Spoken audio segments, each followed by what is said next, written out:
seventh principle I'm going to talk about is data reporting and visualization. So a lot of data visualization will overstate certainty, and it actually works, right? These charts can numb our brains to criticism. See, when you hear a statistic, you might feel skeptical, but as soon as it is buried in the chart, it feels like some kind of science, right? But trust me, it is not. I'll prove with this example. First, let's take a non-COVID example.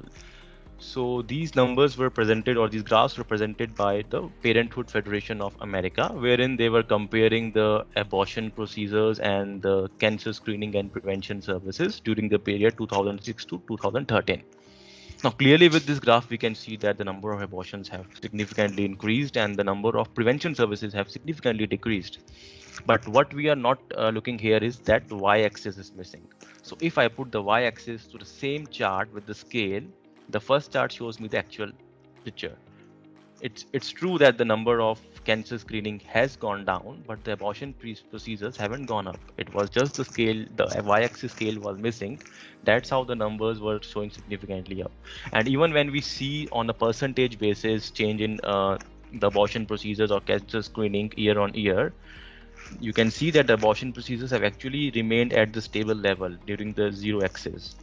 So it's how you report or how you visualize the data has a lot of impact in whether we can reject or we can accept that particular data point. Talking more about in taking a COVID example, we all have seen this. It was a very recent research conducted by Milia, and yeah, the way the data was reported, it hurted the sentiments of the public, and all over the social media, people were talking about, if you really think that the artists are not important, delete Netflix, sell your TVs, and all that stuff. Now, first point here is that way data was reported was wrong, right? We need to understand that the public sentiments are driven by this. And secondly, even when they came up with the clarifications, and actually when we read these clarifications, it doesn't make sense to me. Let's read the first clarification, which was shared by Milia Research.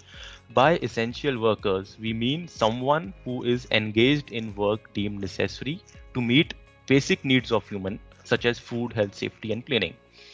Now, it's as good as asking a yes or no question to a respondent, like whether an artist would be able to provide you food, health, safety, and cleaning.